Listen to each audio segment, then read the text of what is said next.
In the heart of Kafanchan village, there was a Mallam named Mallam Danladi. He was not an ordinary man, quiet, dark-skinned, with a lean frame and sharp eyes that glowed strangely in the firelight. Every night, when the moon rose, Danladi would set up his wooden stand by the roadside. He would sharpen his knife slowly, sprinkle pepper generously, and roast his suya on the open fire. The smell carried across the whole village. Children who had no money would gather, standing barefoot on the dusty road, just to smell the meat. Men returning from their farms, women coming back from the market, everyone stopped to buy from him. They all said the same thing: "This suya is sweeter than any suya in the world." At first it seemed like a blessing, but then strange things started to happen. Goats began to disappear at night, then chickens. People would whisper, wondering why the Mallam's suya stand never ran out of meat, even on days when the market had nothing. 1 or 2 times a traveler passing through the village was never seen again. Still, no one connected it to Danladi. His suya was too sweet, too irresistible, to suspect anything. One night, a young man named Ibrahim came to buy. Ibrahim was known as the son of Alhaji Musa, a respected farmer. He had just returned from Kaduna, and after many weeks away, he wanted to taste the famous suya he had missed. He bought a big portion, sat by the roadside, and ate slowly. With each bite, the taste became richer, almost melting on his tongue. He muttered to himself, "Wallahi, this Mallam put something inside. This suya is not ordinary." When he finished, he wanted more. His hands still smelled of pepper and smoke, his lips burned, but his body craved another bite. He stood up, walked back to the suya stand, and froze. The small wooden table was empty. The fire still burned low, but the stand was closed. The knife was gone. The bench where Danladi always sat was empty. Ibrahim looked left and right, confused. Then he heard it, a dull chopping sound coming from behind the wooden stall. Curiosity pulled him forward. He tiptoed behind the stand towards the sound. The firelight flickered against the wall, throwing shadows that moved like restless spirits. He bent his head slightly to peek, and that was when his stomach turned cold. Mallam Danladi stood there, his knife glistening with fresh blood. On the wooden slab before him was not cow meat. It was a human hand, still fresh, still trembling slightly as if life had not completely left it. Slowly, carefully, the Mallam sprinkled yaji pepper on it, just as he did with suya. He placed the hand over the fire, the smell of burning flesh mixing with pepper in the night air. Ibrahim's throat went dry. His legs weakened. The taste of the suya he had just eaten turned bitter in his mouth. His chest rose and fell as panic rushed into him. He wanted to scream, but his voice refused to come out. Then, as if sensing eyes on him, Mallam Danladi slowly turned. His sharp eyes met Ibrahim's. He did not look surprised. He did not look afraid. Instead, he gave a slow, chilling smile, holding up the roasting human hand as though to offer it to him. And in that moment, Ibrahim realized the truth. The sweetness of the suya everyone loved did not come from cow. It came from human flesh. Ibrahim did not sleep that night. His legs carried him faster than he ever thought possible, his heart pounding like a drum as Mallam Danladi's footsteps echoed faintly behind him. But no matter how the Mallam tried to give chase, Ibrahim was younger, quicker. He darted between mud houses and slipped into the shadows until the sound of pursuit vanished. By the time he reached his own room, his chest was heaving, sweat soaking his shirt. He collapsed onto his mat, trembling. The image of that severed hand roasting on the fire burned in his mind. The next morning, he could not keep quiet.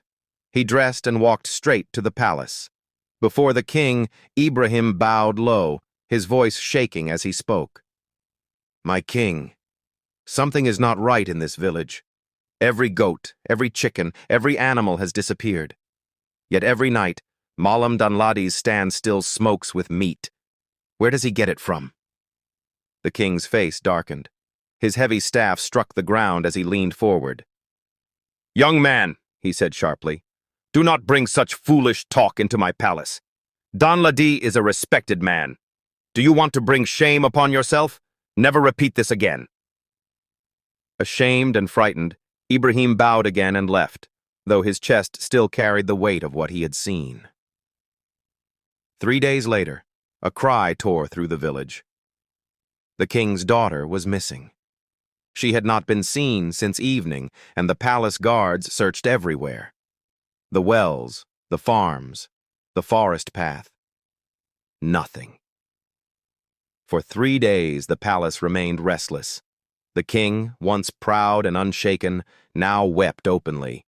He tore his robes, he smeared dust on his head, calling out her name until his voice broke. The whole village whispered in fear. On the 3rd night, the king wandered out alone. His feet carried him down the dusty path, past the silent huts and the empty goat pens. His stomach was weak and his heart heavy. Then he saw it, the glow of the fire at the edge of the village, the Suya stand. He stopped. For a moment, he hesitated. Then slowly he walked closer. Mallam Danladi stood behind the fire, his face calm, his knife glinting. Without a word, the king bought Suya.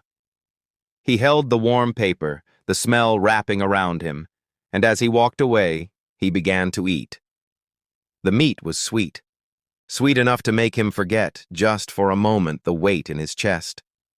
He chewed slowly, swallowing with closed eyes. Then something hard struck his teeth. He spat it into his palm. At first it looked like a lump of bone, but when he wiped it, his breath caught in his throat. It was a golden ring, on a finger. The skin was burnt at the edges, but the ring was untouched. His eyes filled with tears as he stared at it, his hands trembling. He knew this ring. He had placed it himself on his daughter's finger the day she turned 16. The king's hands trembled as he stared at the severed finger. He could not scream. He could not shout. His tears rolled silently, dripping onto the dust. Ibrahim's words pounded in his head. "Where does Danladi get his meat?" Over and over the warning echoed until the king asked himself, could I be eating my own daughter? His chest tightened, his body weak, but he did not confront Danladi at the stand. Not yet. The Mallam's eyes were too calm, too dangerous. Instead, the king turned away, forcing his tears back, chewing his grief as if the taste of the meat still lingered on his tongue. He walked to the palace in silence, his face like stone. When he entered, he summoned his guards at once. His voice was heavy, yet controlled. "Go," he said. "Bring me Danladi." The guards obeyed. Within minutes, Mallam Danladi stood in the palace hall. The firelight flickered on his face, and though his caftan was stained from smoke and meat, his posture was proud, unshaken. The king held up the severed finger with the golden ring. His voice cracked as he spoke. "This ring, I bought this ring for my daughter when she turned 16. She has been missing for 3 days. Tell me, Danladi, how did this ring find its way into your Suya?" Danladi did not bow, did not tremble.